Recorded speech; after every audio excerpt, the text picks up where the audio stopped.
ব্যক্তিগত কিছু অনুষ্ঠানে অংশ নিতে বিকেল ৩টার ফ্লাইটে সিলেটে গেছেন বিএনপির মহাসচিব মির্জা ফখরুল ইসলাম আলমগীর। সেখানে পৌঁছানোর পর তিনি প্রথমেই হজরত শাহজালাল রাদিয়াল্লাহু আনহু ও হজরত শাহ পরানের মাজার জিয়ারত করবেন। নেতাকর্মীরা বলছেন, শোকাবহ এই সময়ে মহাসচিবের সিলেট সফর দলীয়ভাবে গুরুত্বপূর্ণ বার্তা বহন করছে এবং সংগঠনের নেতাকর্মীদের জন্য নতুন করে অনুপ্রেরণা কাজ করবে। দর্শক, এ নিয়ে সেখানকার সর্বশেষ তথ্য জানাতে যুক্ত হচ্ছেন আমাদের সহকর্মী হোসেন আহমেদ সুজাত। সুজাত, নিশ্চয়ই শুনতে পাচ্ছেন আমাকে। দর্শকদেরকে যেমনটি জানাচ্ছিলাম যে ৩টার ফ্লাইটেই রওনা হয়েছেন। তিনি কি সিলেটে পৌঁছে গেছেন কিনা, আর পৌঁছানোর পরে আসলে কি কি আনুষ্ঠানিকতা রয়েছে এবং দলীয় কোনো আনুষ্ঠানিকতার তথ্য আপনার কাছে রয়েছে কিনা, এই বিষয়েও জানাবেন।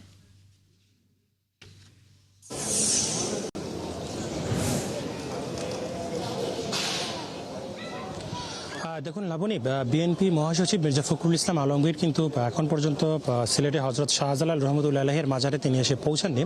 তবে সুখের এই মাসে, সুখের এই দিনে কিন্তু আজকে বিএনপি মহাসচিব মির্জা ফখরুল ইসলাম আলমগীর সিলেটে এসে প্রথমে তিনি শাহজালাল রহমতুল্লাহের মাজার এবং এরপরে তিনি শাহ পরান রহমতুল্লাহের মাজার জিয়ারত করবেন। এবং আমরা যতটুকু জেনেছি যে এটি বিএনপি মহাসচিবের ব্যক্তিগত সফর, তিনি কোনো দলীয় অনুষ্ঠানে অংশগ্রহণ করবেন না। তবে সন্ধ্যার দিকে সিলেটের একটি অভিজাত হোটেলে তিনি একটি মত বিনিময় সভা করবেন। সেখানে আসলে নেতাকর্মীরা উপস্থিত থাকবেন, গণমাধ্যম কর্মীরা উপস্থিত থাকবেন। তো নির্বাচনকে সামনে রেখে আজকে যে তিনি সিলেটে আসেন, এটি নিয়ে কিন্তু নেতাকর্মীদের মধ্যে একটা উৎসাহ দেখা দিয়েছে এবং অনেক নেতাকর্মীরাই কিন্তু মহাসচিবকে এক নজর দেখার জন্য সিলেটের শাহজালাল রহমতুল্লাহের মাজারে এসেছেন। আমরা একটু কথা বলবো সিলেট জেলা স্বেচ্ছাসেবক দলের আহ্বায়কের সাথে, আব্দুল আহাদ খান জামাল। মিস্টার আব্দুল আহাদ খান জামাল, মহাসচিবের এই সফরকে ঘিরে কি নেতাকর্মীদের মধ্যে কোনো নতুন স্পৃহা দেখা যাচ্ছেন কিনা, বা তিনি কি কি অনুষ্ঠানে মূলত যোগ দেবেন? ধন্যবাদ। বিএনপির সংগ্রামী মহাসচিব জননেতা মির্জা ফখরুল ইসলাম আলমগীর, ওনার সহধর্মিনী সহ আসলে উনি ওনার ব্যক্তিগত সফরে আজকে সিলেটে আসছেন। একটু ফ্লাইট বিলম্বের কারণে কিছুটা বিলম্ব হচ্ছে। তিনি সিলেটে ফ্লাইট অবতরণের পর সরাসরি হজরত শাহজালাল রহমতুল্লাহের মাজার শরীফে আসবেন, এখানে মাজার জিয়ারত করবেন এবং জিয়ারত শেষে উনি হজরত শাহ পরান রহমতুল্লাহের মাজার জিয়ারত করবেন এবং সেখান থেকে তিনি সিলেট ত্যাগের আগে সাংবাদিক বন্ধুদের সাথে মত বিনিময় করবেন।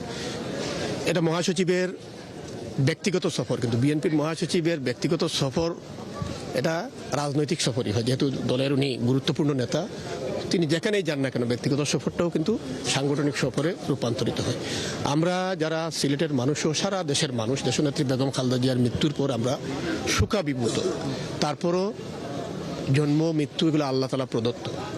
সময়ের প্রয়োজনে, দেশের প্রয়োজনে, সামনে নির্বাচন, আমরা এই সুখকে শক্তিতে রূপান্তরিত করে আমরা আমাদের কষ্টটাকে বুকে চাপা দিয়ে হলেও দেশের জন্য দেশনেত্রী বেগম খালেদা জিয়ার অসমাপ্ত কাজ, অসমাপ্ত স্বপ্ন আমাদের নেতা জনাব তারেক রহমানের নেতৃত্বে বাস্তবায়নের জন্য কাজ করছি। মাননীয় মহাসচিবের আজকের ব্যক্তিগত সফরটি তারই ধারাবাহিকতার অংশ এবং আমরা বিশ্বাস করি যে মাননীয় মহাসচিবের সিলেট সফরের মধ্যে দিয়ে আমাদের নেতাকর্মীরা যে শোকাভিভূত, সেই শোককে কাটিয়ে আমাদের সাংগঠনিক কাজে আমরা কথা বলছিলাম যে জেলা স্বেচ্ছাসেবক দলের আহ্বায়কের সাথে। তিনি বলছিলেন যে আসলে মহাসচিবের আগমনে তাদের নেতাকর্মীদের মনে স্পৃহা আসবে।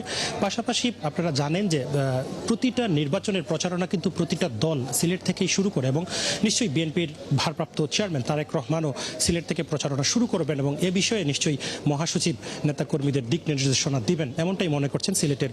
সুজাত, আপনি থাকুন সেখানে, তথ্য সংগ্রহ করুন। নিশ্চয়ই মির্জা ফখরুল ইসলাম আলমগীরের সিলেট যাত্রার বিভিন্ন তথ্য আমরা আপনার মাধ্যমেই দর্শকদেরকে জানাতে পারবো পরবর্তী সংবাদ সংযোগগুলোতে।